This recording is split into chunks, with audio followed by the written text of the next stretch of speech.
በስመ አብ ወወልድ ወመንፈስ ቅዱስ አሃዱ አምላክ ይትባረክ እግዚአብሔር አምላከ አበዊነ ስቡህኒ ውእቱ ወልዑልኒ ውእቱ ለዓለም።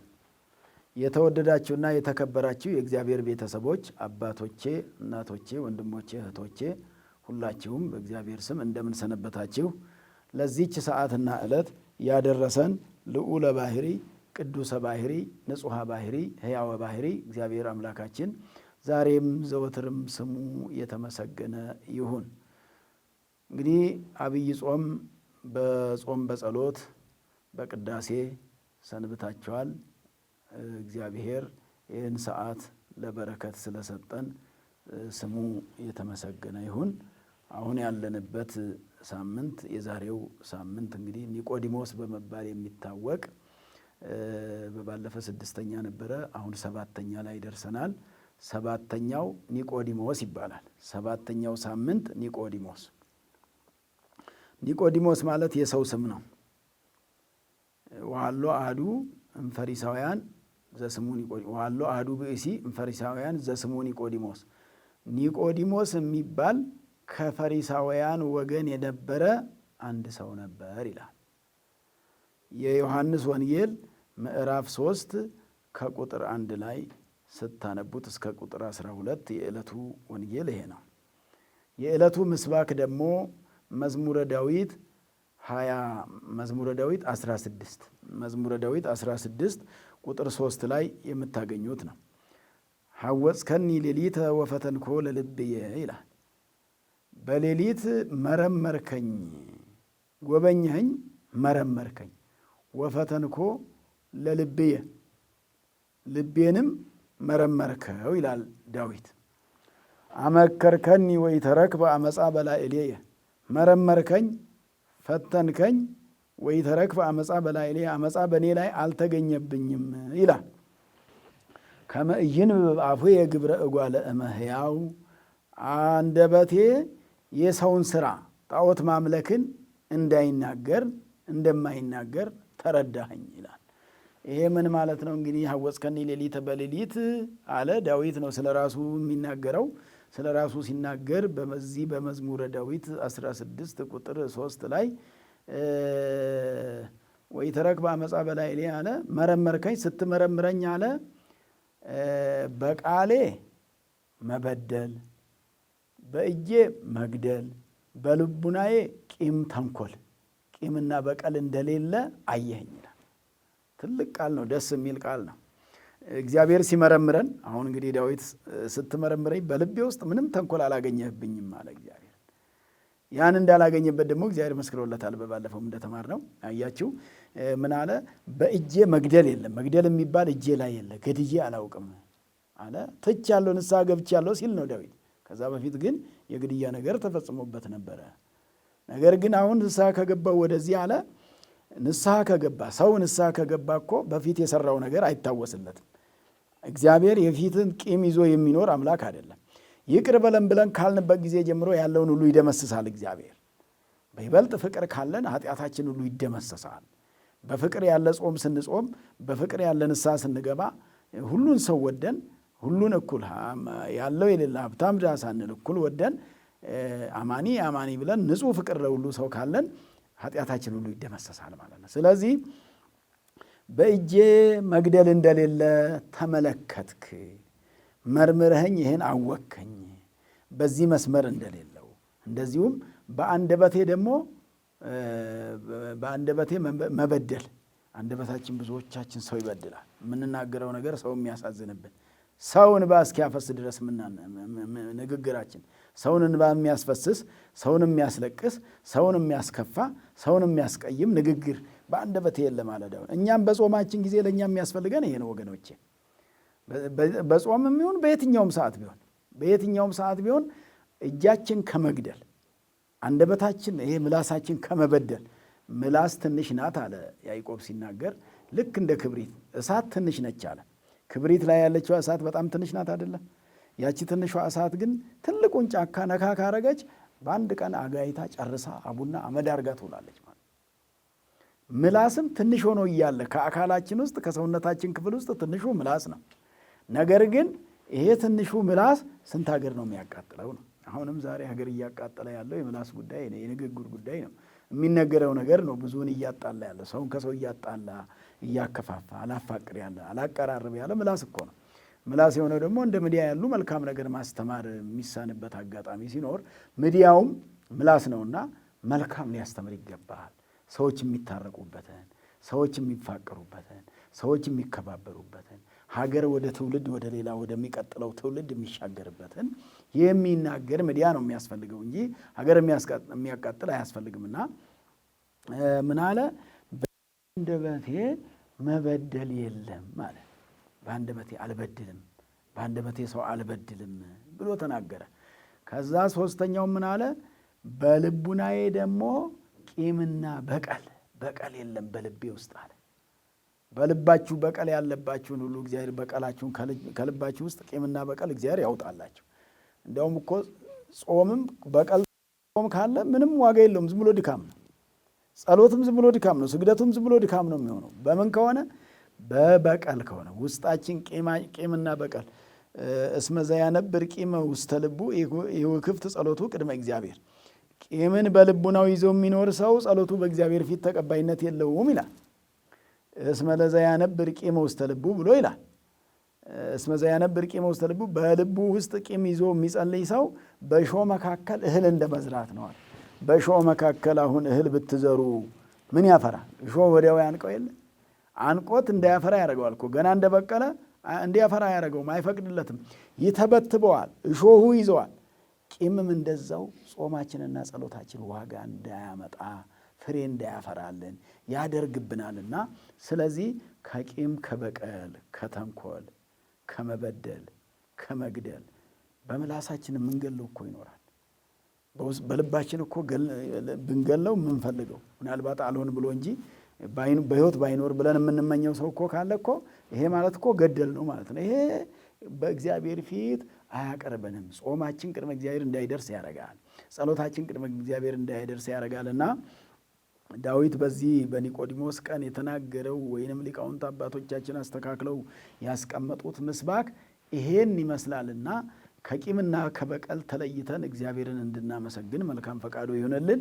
የዕለቱ ወንጌል ቅድም በመግቢያ እንደነገርኳችሁ ወሃሎ አሐዱ ብእሲም ፈሪሳውያን ዘስሙ ኒቆዲሞስ መልአኮሙ ለአይሁድ፣ የአይሁድ አለቃቸው አንድ ከፈሪሳውያን ወገን የሆነ በጌታ ኢየሱስ ክርስቶስ ያመነ ነበር ነው የሚለው።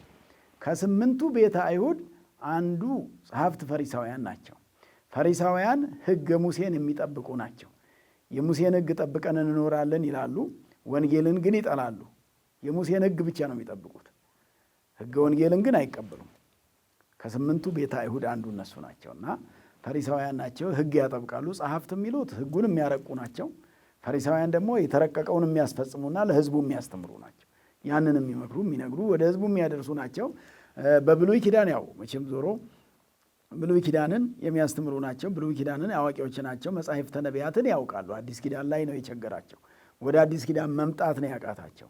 ብሉይ ኪዳን ላይ ብቻ ነው የቀሩት። ወደ አዲስ ኪዳን መምጣት የተሳናቸው ናቸውና ኒቆዲሞስ ከነሱ ለየት ብሏል። መቼም እግዚአብሔር ሲመርጥ ሲጠራ ኒቆዲሞስ ከነዚህ ለየት ብሎ በጌታ ኢየሱስ ክርስቶስ አመነ ይላል። በጌታ ኢየሱስ ክርስቶስ ያመነ ነው ይሄ ደቀ መዝሙር። አንድ ባልንጀራም ነበረው። ማን ነው? ዮሴፍ የሚባል ዘአርማትያስ የሚባለው በጌታ ቀብር ጊዜም የተገኘው። ሁለቱም በግንዘቱ ጊዜ ተገኝተው ጌታ ኢየሱስ ክርስቶስን ከመስቀል ላይ አውርደው በበፍታ ገንዘው በመቃብር ውስጥ ያሳረፉ ናቸው። ጌታን የቀበሩት ናቸው። ቅዱስ እግዚአብሔር ቅዱስ ኃያል ቅዱስ ሕያው ዘኢይመውት እያሉ እየጸለዩ የቀበሩት ናቸውና በስቅለቱ ወደፊት የምንማረው ነው የሚሆነው። ዛሬ የምንማረው ኒቆዲሞስ በጌታ ኢየሱስ ክርስቶስ ያመነ ነው። ረቢ ነአምን ብከ አለ። እንደውም በድጓው ረቢ ነአምን ብከ ከመ እምኀበ እግዚአብሔር መጻእከ ወንጌል ነው። ድጓ እንግዲህ እዚህ አብይ ጾም አሁን መዝሙሮቹን አይታችኋቸው ከሆነ ጾመ ድጓው በሙሉ ወንጌል ነውና ምን አለ? ረቢ ነአምን ብከ ከመ እምኀበ እግዚአብሔር መጻእከ ከመ ትኩን መምህረ፣ መምህር ዘበአማን ትሆን ዘንድ ከእግዚአብሔር አብ አካል ዘእም አካል ተወልደህ ወደዚህ ዓለም የመጣ ከድንግል ማርያም የተወለድህ በአጭር ቁመት በጠባብ ደረት የተወሰንህ እኛን ልታስተምር የመጣ አንተ ነህ። አንተ እንደሆንክ ነአምን ብከ እናምንብሃለናል።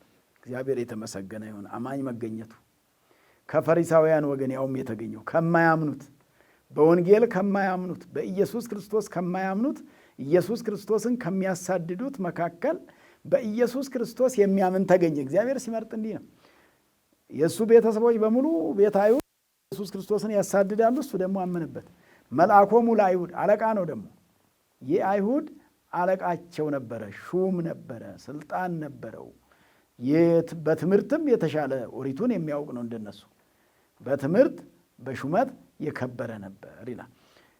ቀዲሞ ሌሊተ መጽሐ በእግዚእ ኢየሱስ፣ በሌሊት ወደ ኢየሱስ መጣ ይላል። አስቀድሞ በሌሊት ለምን አስቀድሞ አለ?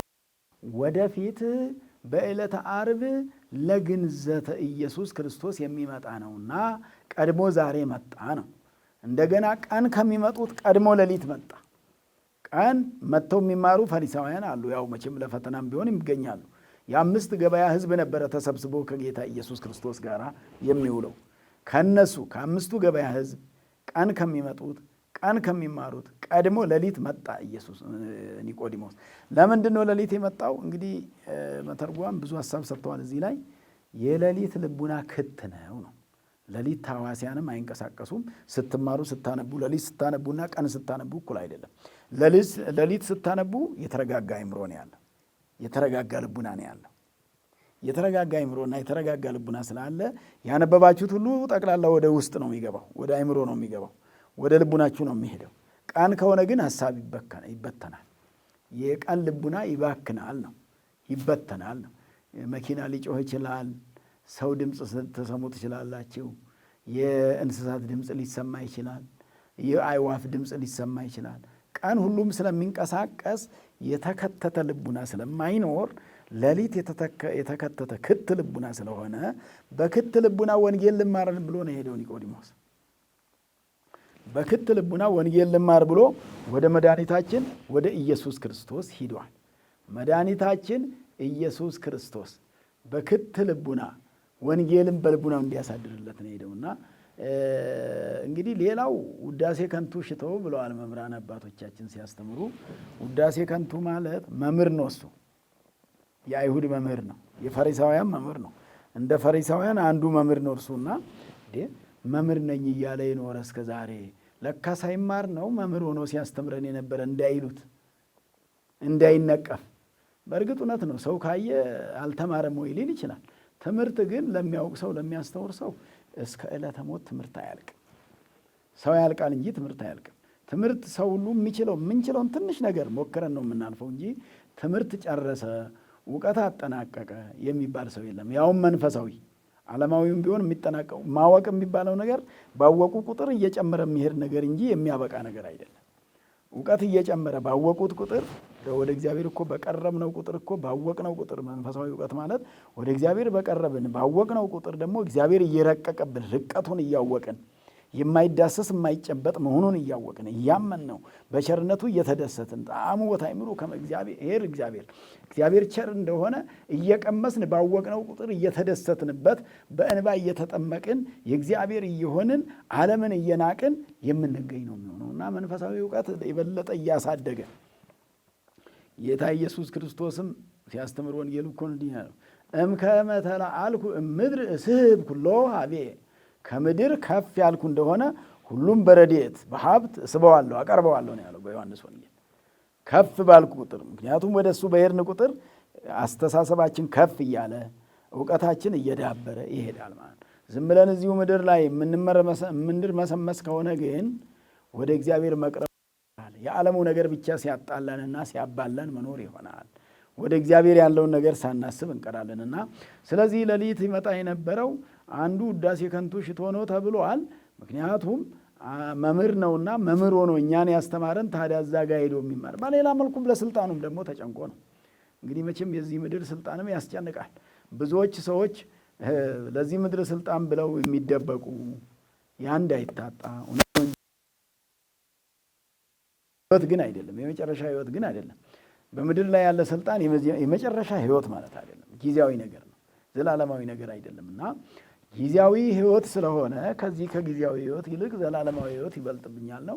ኒቆዲሞስ ግን እግዚአብሔር ባወቀው እሱም በጠነቀቀው በተረዳው እንደምንም ብሎ ወንጌልን አውቆ የእግዚአብሔር መሆን ስለሚፈልግ ነው። እሱ በጥቅሉ ማለት ነው። የተለያዩ ሀሳቦችም እዚህ ላይ ቢሰጡም ቅሉ በጥቅሉ ግን እሱ የእግዚአብሔር መሆን ፈልገዋል። ይሄ በኦሪታዊነት ብቻ መኖር ለድነት እንደማያበቃው አውቆታል። ድነቱ የት ጋር እንዳለ ኢየሱስ ጋር ድነት እንዳለ አውቋል። መድኃኒታችን ኢየሱስ ክርስቶስ ዘንድ ድነት እንዳለ ስላወቀ ድነቱ እንዳያመልጠው ሐዋርያት ያገኙትን የድነት ትምህርት ማግኘት ስለፈለገ ነው። ትልቅ ትምህርትም ተምረዋል። ወደ ኢየሱስ ክርስቶስ ሄዶ ጌታ ኢየሱስ ክርስቶስ እንግዲህ ምን አለው ሲያስተምረው? ዘኢተወልደ ዳግመ ኢይሬአ ለመንግሥተ እግዚአብሔር አለ። ዳግመኛ ያልተወለደ የእግዚአብሔርን መንግሥት ሊያይ አይችልም ብሎ ለኒቆዲሞስ ነገረው ኢየሱስ ክርስቶስ። ዳግመኛ ያልተወለደ አለ። በዚህ ጊዜ ኒቆዲሞስ ከበደው ትምህርቱ። ወንጌል ከባድ ትምህርት ነውና መከራንም ሲያስተምር ትልቅ ትምህርት ነውና እንዴት ይክልኑ ብእሲ ዳግመ ተወልዶ እምድኅረ ርኅቀ ይክልኑ በዊአ ውስተ ከርሰ እሙ ወይትወለድ ዳግመ አለ ኒቆዲሞስ። እንዴ ሰው አንዴ ከተወለደ በኋላ ሁለተኛ መወለድ ይችላል? እንዲህ አለ። እንዲህ አንዴ ከእናቴ ተወልጃለሁ፣ ከአባቴ አብራክ ከእናቴ ማኅፀን ከተወለድኩ በኋላ እንደገና ተመልሼ እናቴ ሆድ ገብቼ ነው መልሼ የምወለደው? ወዴስ እንዴት ሆኜ ነው? ይሄ ሁሉ አካል ይሄ ትልቅ አካል ማኅፀን ውስጥስ እንዴት ይቀመጣል? እናት ሆድ ውስጥ እንዴት መቀመጥ ይችላል ብሎ ከበደው፣ ረቀቀበት።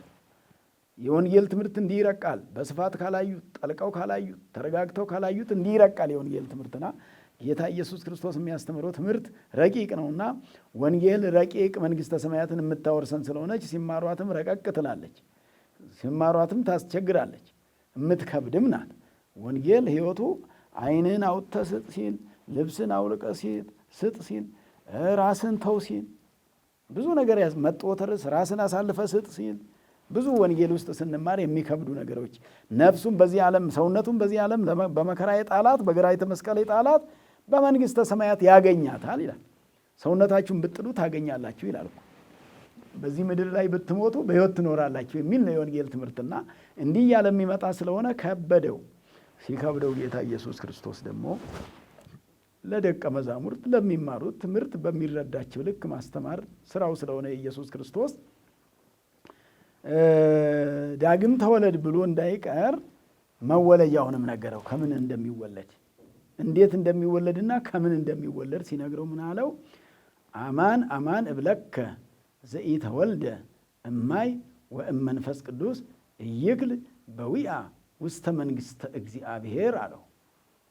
ከውሃና ከመንፈስ ቅዱስ ያልተወለደ ወደ እግዚአብሔር መንግሥት መግባት አይችልም፣ እንደማይችል አይችልም ብዬ እነግርሃለሁ። አይችልም ብዬ እነግርሃለሁ። ይኸው አሁን ከውሃ እንደሆነ መወለድ የተባለው ከውሃ እንደሆነ ከመንፈስ ቅዱስ እንደሆነ ከየት እንደሚወለድ አሁን ነገረው። ከየት እንደሚወለድ አሁን ነገረው። እስካሁን ከምን እንደሚወለድ እሱ ወደ እናቱ ማኅፀን ነበረ ሲያስብ የነበረው። እንደገና ከዛሬ 30 እና 40 ዓመት በፊት የተወለደውን ልደት የድሮ እሱ በጎልማስነት ያለ ሰው ነው። ወደ ኋላ ተመልሶ የሕፃንነቱን ነበር ያሰበውና እሱ ኢየሱስ ክርስቶስ ደግሞ ሌላ መወለጃ እንዳለ ከውሃ አለ በውሃ ያልተጠመቀ በ40 ቀኑና በ80 ቀኑ በውሃ ያልተጠመቀ የሥላሴን ልጅነት ያላገኘ አይድንም ብሎ ይሄን አስተማረው። ይሄን አስረዳው።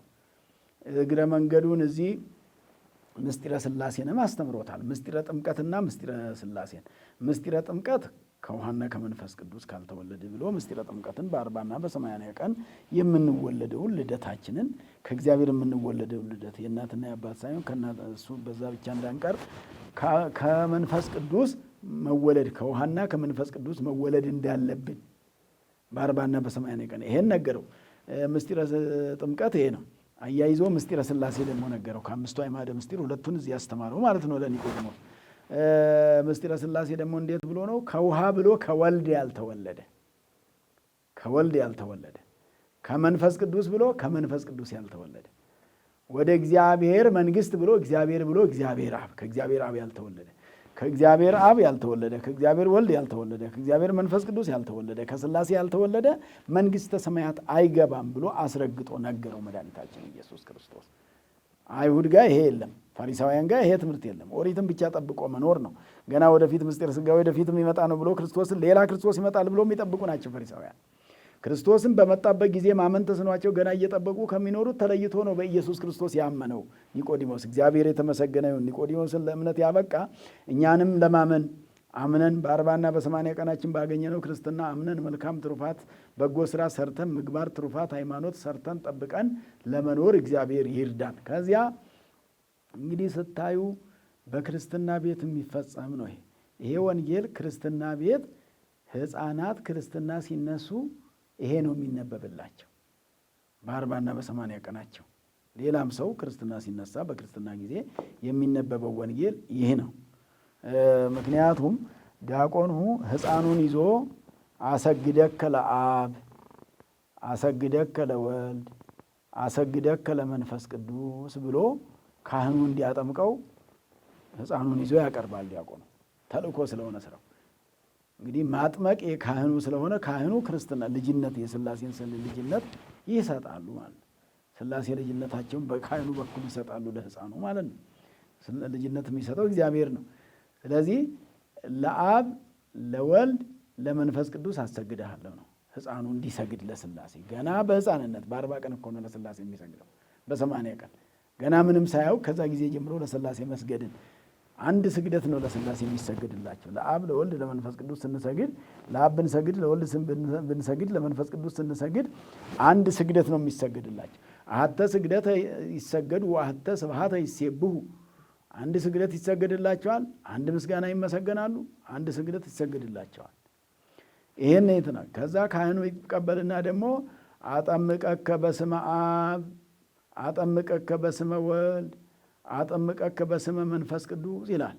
ሴት ከሆነች አሰግደኪ ይላል፣ አጠምቀኪ ይላል። ካህኑ ደግሞ ይኩን ስምከ ስም እገሌ ይባል ብሎ በተሰጠው ስም የሥላሴ ልጅ ሆነሃል ዛሬ ይላል። ይኩን ስምኪ ይላል። ሴት ከሆነ ደግሞ በዛሬ በተሰጠሽ ስም የሥላሴ ልጅ ሆነሻል ብሎ ከሥላሴ ጋር ያገናኛል ማለት ነውና፣ ስለዚህ እንግዲህ ረቂቅ ልደት ነው ይሄ ልደት ረቂቅ ልደት ነው። እንደ ርዕስም የሚረዳን ለትምህርቱ ርዕስ እንዲጠቅም የዮሐንስ ወንጌል ምዕራፍ 3 ቁጥር 5 ላይ ስታዩት ከውሃና ከመንፈስ ቅዱስ ያልተወለደ የእግዚአብሔርን መንግሥት አያይም አለ ጌታችን ኢየሱስ ክርስቶስ። ለማን? ለኒቆዲሞስ። ይህም ኒቆዲሞስ እንግዲህ ከጌታ ኢየሱስ ክርስቶስ በፍርሃት ምክንያት በህቡ በድብቅ ነበረ ከጌታ ኢየሱስ ክርስቶስ ይማር ነበር። 3 ዓመት እየተመላለሰ ሌሊት ይማር ነበር። ቀን ቀን ከፈሪሳውያን ጋር ይውል ነበረ፣ ከነዛው ጌታን ከሚያሰዳድት ጋር። በመጨረሻው ዕለት ግን በዕለተ ዓርብ አይሁድ አንድ ላይ ተባብረው 8ቱ ቤተ አይሁድ ጌታ ኢየሱስ ክርስቶስን እንግዲህ የመጣበትም ዓላማ ነው፣ ስቅለት ነው። ተሰቅሎ ዓለምን ለማዳን የመጣው ሰቀሉት በዕለተ ዓርብ። በሰቀሉበት ግን ከነሱ ተለይቷል። ይዛለት የእሱ ባልደረባ የሆነውም ኒቆዲሞስ ማነው ዮሴፍ የሚባል ነበር፣ የአርማትያስ ሰው። ሁለቱ በድብቅ ሲማሩ ኖረው በዕለተ ዓርብ እምነታቸውን በግልጥ የማይደበቁበት ቀን መጣ። እምነት ግዴታ በግድ መገለጥ ያለበት ቀን፣ የመጨረሻ ቀን፣ ወሳኝ ቀን መጣ። በፊት በድብቅ ቢማሩም ቀላል ቀኖች ነበሩ። የከበደ ቀን፣ የመጨረሻ ቀን፣ ፀሐይ የጨለመበት፣ ጨረቃ ደም የሆነበት፣ ከዋክብት የረገፉበት፣ መጋረጃ ከሁለት የተቀደደበት፣ መቃብራት የተከፈቱበት፣ ሙታን የተነሱበት፣ ድንጋዮች የተፈተቱበት፣ 7ቱ ተአምራት የተደረጉበት ዕለት ሲደርስ በዕለተ ዓርብ ኒቆዲሞስና ዮሴፍና ኒቆዲሞስ የተሰቀለውን ኢየሱስ ክርስቶስን ከመስቀሉ ላይ ሊያወርዱ ስጋውን ሊያወርዱ ወደ ጲላጦስ ሄዱ ይላል። በግልጽ በፊት ለፊት ከአይሁድ ተለዩ ይዛል።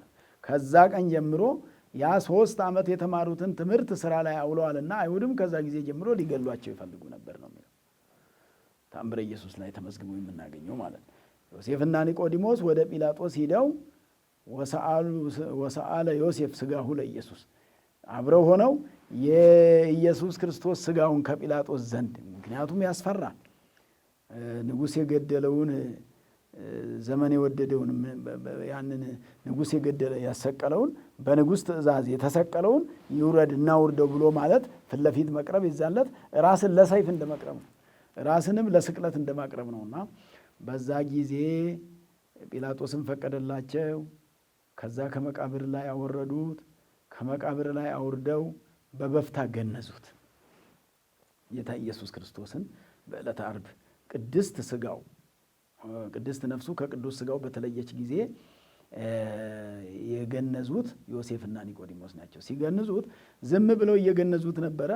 ከዚያ ጌታ ኢየሱስ ክርስቶስ ወአንበስበሰ አዕይንቲሁ ዓይኖቹን አገለባበጠና እናንተ ዮሴፍና ኒቆዲሞስ ሆይ እንደ ተራ ሰው እንደ ሩቅ ብእሲ እንዴት ዝም ብላችሁ ትገንዙናኛላችሁ? ቅዱስ እግዚአብሔር ቅዱስ ኃያል ቅዱስ ሕያው ዘኢይመውት ሕያው የማይሞት ኃያል የማይሞት ሕይወት የባህሪ ገንዘቡ የሆነ የማይሞት ብላችሁ ገንዙኝ አላቸው።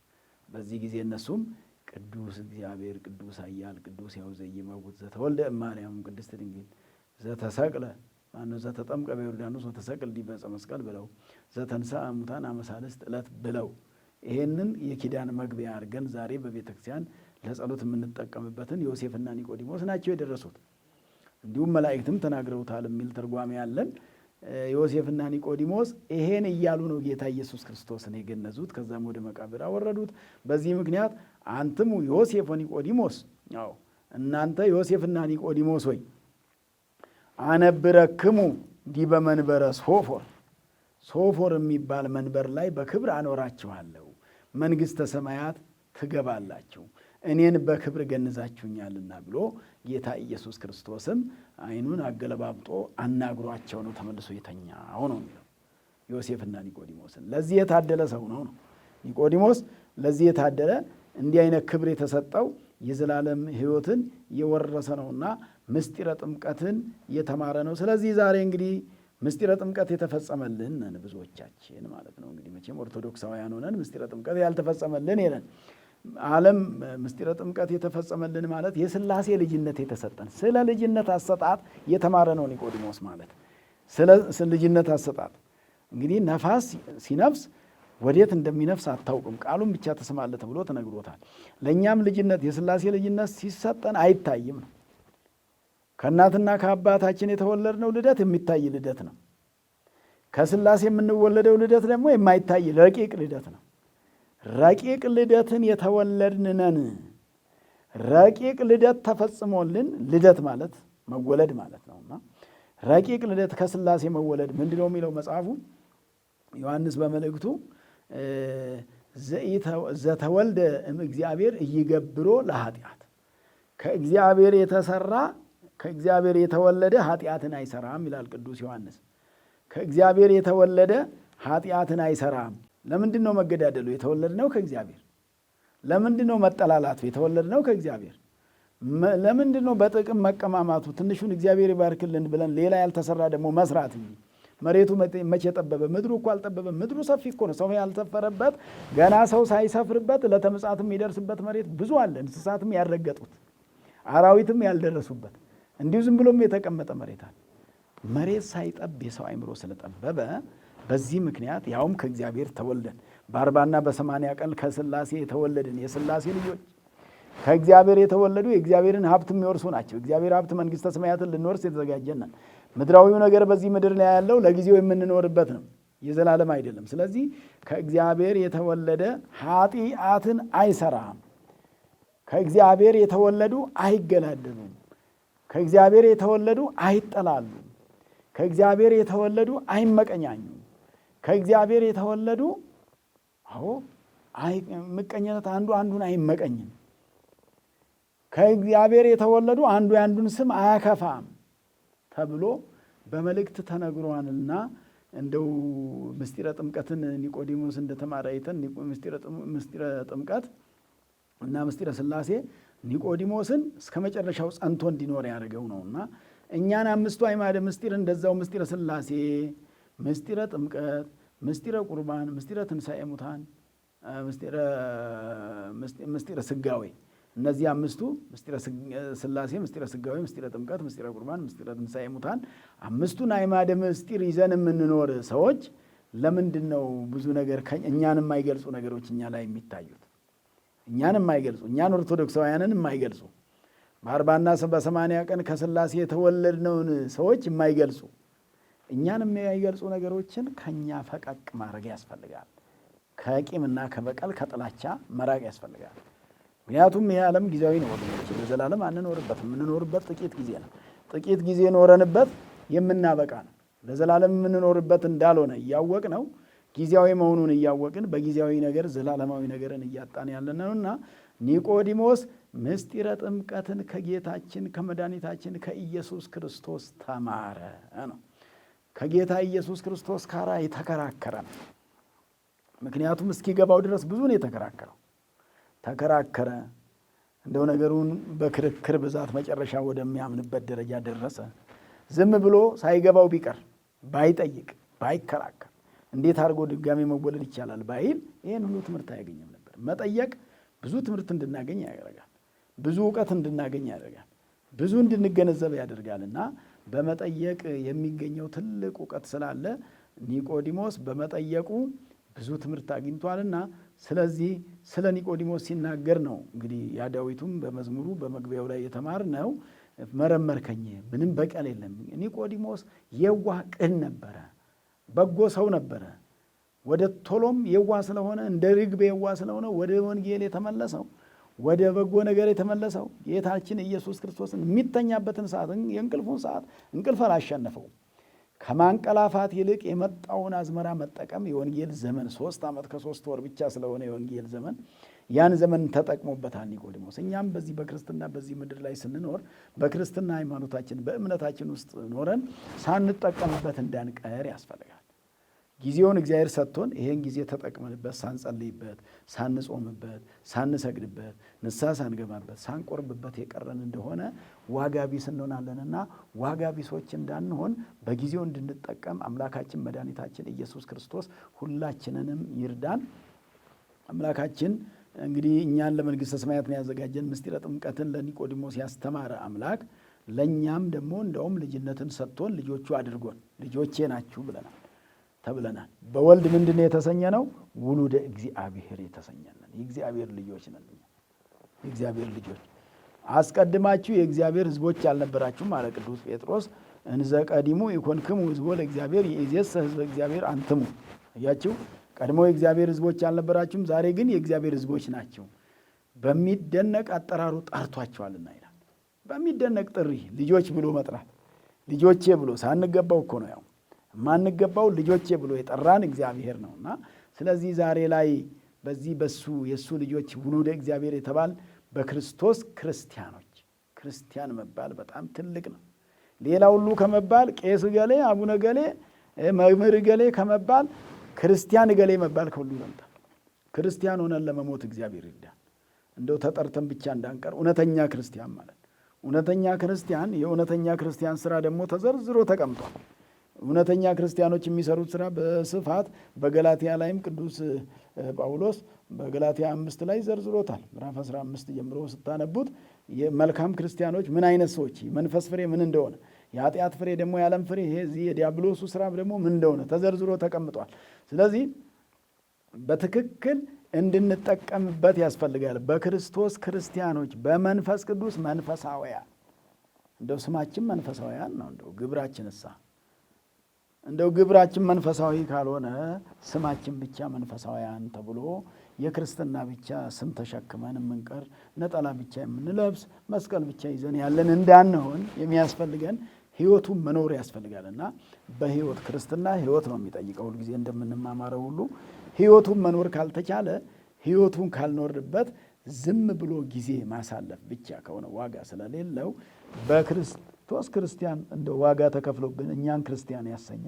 ከዛ በፊት እኮ እኛ እንባል የነበረ እኮ የሰይጣን ልጆች ነበረ ስንባል የነበረ እኮ የዲያብሎስ ልጆች እየተባለ እኮ የሰው ልጅ እኮ ሲጠራ 5500 ዘመን ኖሮ ነበር እኮ የዲያብሎስ ልጅ እየተባለ። ምክንያቱም የዲያብሎስን ስራ ሰርታቸዋል ተብለን ዲያብሎስ የመከረውን ምክር ተቀብሎ አዳምና ሔዋን ያን ተቀብለው የዕፀ በለስን ፍሬ በመብላታቸው እሱን ተብለን ነበር እኮ ስንኖር የነበረው። ከዛ እንድንለይ እኮ ተደረገ። አያችሁ። ስለዚህ ዛሬ የእሱ አድርጎን ጠርቶን ልጆቼ ብሎን እንደው የአንድ ባለ ሀብት ልጅ እንኳ በመሆን እንዴት እንደሚያስደስት በዚህ ምድር ላይ ታውቃላችሁ አይደል? የእግዚአብሔር ልጆች መሆን የእግዚአብሔር ልጆች ከመሆን በላይ ሌላ ምንም የሚያስደስተን ነገር አለ? የእሱ ልጆች ከመሆን በላይ ሌላ ምን አለ? ምንም የለም እኮ። ከዚህ የሚበልጥብን ነገር ምንም የለም። ከዚህ የሚበልጥ ምንም ነገር ስለሌለን የእግዚአብሔር ልጆች ተብለን በእሱ አባታችን እኛ የእሱ ልጆች አባታችን እግዚአብሔር ትልቅ አባት ከሚባል ከትልቅ በላይ ትልቅ ንጉሠ ነገሥት እግዚአ አጋዕዝት አምላከ አማልክት የጌቶች ጌታ የነገሥታት ንጉሥ ዓለምን የፈጠረ ዓለምን ዛሬ የሚመግብ ነገ ዓለምን የሚያሳልፍ አሳልፎ ደግሞ መንግሥተ ሰማያትን የሚሰጠን ነውና ስለዚህ በዚህ መልክ ስንኖር እግዚአብሔር ጋር መኖር በቤቱ መኖር መታደል ስለሆነ ይሄን ጾሙን እንግዲህ እየተገባደደ እያለቀ ስለሆነ ይሄ ጾም ሲገባደድ ሲያልቅ እኛም ደግሞ መንፈሳዊ ነገራችን ግብይታችን የአዝመራ ሰዓት ስለሆነ በባለፈውም እንደተማርነው ጾም ትልቁ የአዝመራ ሰዓት ነው። ክርስቲያኖች ስለ ነፍሳቸው ብዙ በረከት የሚሰበስቡበት ሰዓት ነው። ክርስቲያኖች ኦርቶዶክሳውያን ስለ ነፍሳቸውን በትክክል የሚዋጁበት ሰዓት፣ ለነፍሳቸው የሚበጅ ስራ የሚሰሩበት ሰዓት፣ በዓመት የሚገኝ የአዝመራ ሰዓት ነው። እንግዲህ አዝመራ አንዴ ካለፈ በኋላ ወደ ኋላ ተመልሰን እንዘራለን ቢባል መዝራት አይቻልም። ያለ ጊዜው መዝራት አይቻልም። አጨዳም ከሆነ ያለ ጊዜው ማጨድ አይቻልም። የሚታጨድበት የራሱ ሰዓት አለው። የሚወቃበት የራሱ ሰዓት አለው። አዝመራ ከእርሻው ጀምሮ ከዛ ወደ ዘሩ፣ ከዘሩ ወደ አጨዳው፣ አረምም ኩትኳቶም የራሱም ነገር ይኖረውና ከዛ ወደ መጨረሻው አዝመራውን ሰብስቦ ወደ ጎተራ መሰብሰብ ማስገባት አለና ያለ ሰዓቱ ዘራለሁ የሚል በዘር ሰዓት አጭዳለሁ የሚል የማይሆን ነው። በአጨዳ ሰዓት ደግሞ ዘራለሁ የሚል ዝናብም ላይኖር ይችላልና አይሆንም ነው። ስለዚህ አሁንም ይሄ ጾም ትልቁ አዝመራ ስለሆነ ይሄ እንደው አብይ ጾም ማለት ሁዳዴ ጾም ነው እኮ የሚባለው። እንደውም ሁዳድ ማለት እርሻም ማለት ስለሆነ ሁዳድ ማለት እርሻ፣ ሰፊ እርሻ፣ የባለጸጋ እርሻ፣ ብዙዎች የሚጠቀሙበት እርሻ፣ በጣም ብዙ ጥማር ተጠምዶ የሚውልበት እርሻ ማለት ነውና ሁዳድ ስለሆነ ሁዳዴ ነው የሚባለውና ይሄን ሁዳድ ሳንሰበስበው ሳናዘምርበት አዝመራውን በትክክል ሳንጠቀምበት በወቅቱ ሳንሰበስብ ወቅቱ ያለፈበት ስራ እንዳንሰራ ይሄ ወቅቱ አሁን በዚህ ሰዓት መጾምና መጸለይ ንስሐ ገብቶ በኋላ ደግሞ ስጋውን ደሙን መቀበል የሚገባ ሰዓት ስለሆነ ይሄን የሚገባ ሰዓት ባርኮ ቀድሶ ሰዓቱን ሰጥቶን ተጠቀሙበት፣ ጽደቁበት ብሎ የሰጠን እግዚአብሔር የተመሰገነ ይሁን። ይሄን ሰዓት እኮ ጽደቁበት ብሎ ያለን እግዚአብሔር ነው። በባለፈው እንደተማርነው ጽደቁበት ተብለናል። የምንጸድቅበት ሰዓት ነው። ይሄ መጽደቂያ ሰዓት ነው። ዲያብሎስን ድል የነሳበት ነው ጌታችን ኢየሱስ ክርስቶስ። በዚህ ሰዓት በገዳመ ቆሮንቶስ በዚህ ሰዓት ነው እንግዲህ ሰይጣንን ድል ያደረገው። በዚህ ጾም ነው ሰይጣን ድል የሆነው። ይሄ ትልቅ ጾም ነው። አብይ ነው የምንለው አብይ መምቻ፣ ትልቅ መምቻም ነው። ሰይጣንን ግንባሩ መምቻ የሚፈትነን ሁልጊዜ በስንፍና የሚፈትነን፣ በክፋት የሚፈትነን፣ በሐሰት የሚፈትነን፣ በፍቅረ ነዋይ የሚፈትነውን። ዛሬ በፍቅረ ነዋይ የማይፈተን ሰው የለም። አብዛኛው ሰው ይፈተናል። ይሄን ሁሉ ፈተና ከውስጣችን ያወጣልን ዘንድ ይሄን ጾም ይዘን ያንን ከውስጣችን የምናወጣበት ሰዓት ስለሆነ ይሄ ጾም ትልቅ ነውና ሰይጣንን መምቻ ነው። ሰይጣንን መተንበት፣ ሰይጣንን ድል አድርገንበት፣ ሰይጣን ተሸንፎበት፣ ሰይጣን ድል ሆኖበት እኛ ክብር አግኝተንበት የምንኖርበት ጾም ስለሆነ ለዚህ ዕለት አሁን 7ኛው ሳምንት ስለሆነ ለሰባተኛው ሳምንት ለኒቆዲሞስ ሳምንት ያደረሰን አምላካችን ስሙ የተመሰገነ ይሁን።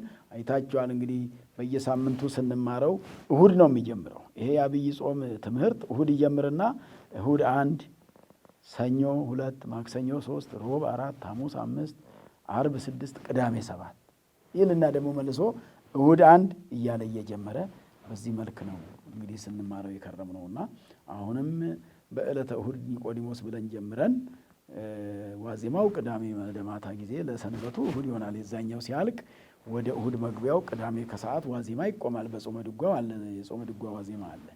እነሱ እየተባሉ ቀናቱ ሁሉ የበረከት ቀናት፣ 7ቱ ሁሉ ቀናት ፍጹም ቀናት እግዚአብሔር የሚመሰገንባቸውና እግዚአብሔር በቅዳሴ የሚመለክባቸው ቀናት ስለሆኑ ለነዚህ ቀናት ያደረሰን አምላካችን ፈጣሪያችንን እያመሰገንን መልካም ስራ እየሰራን የምንኖርበት ሰዓት ስለሆነ እንግዲህ ለዚህ ቀን ያደረሰን እግዚአብሔር የተመሰገነ ይሁን እያልኩኝ ይህን ንጉሥ ሚዲያ እኛ ወንጌል የምናስተምርበት ስለ ጾም የምናስተምርበት ብዙ መንፈሳዊ ትምህርቶች እየተከናወኑበት ያለ ሚዲያ ስለሆነ እናንተም እየተከታተላችሁት ናችሁ ያላችሁ ሰማዕያን ወይንም ደግሞ ተከታታዮች ይህን ተከታታይ ትምህርት እየተማራችሁ ያላችሁ ሁሉ ለሌሎችም ደግሞ ሼር በማድረግ ሌሎችም እንዲማሩበት ሌሎችም እንዲያውቁበት ለሌላውም እያዳረሳችሁ ምክንያቱም ወንጌል የሁላችንም ስለሆነ ወንጌል የሁሉም ሰው ነው። ወንጌል የሁሉም ኦርቶዶክሳውያን ነው።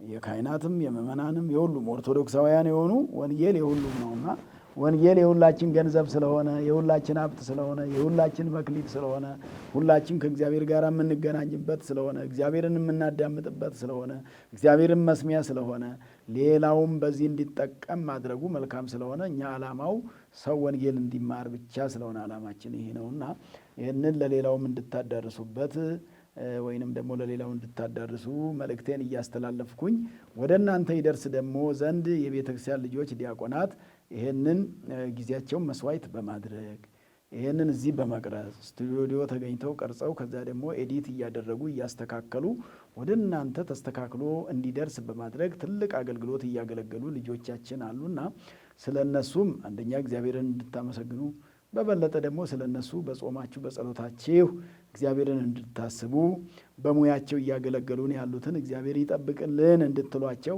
ይህንንም ለማሳሰብ ነው።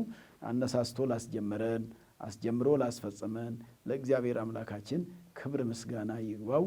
ወስብሐት ለእግዚአብሔር። ይቆየን።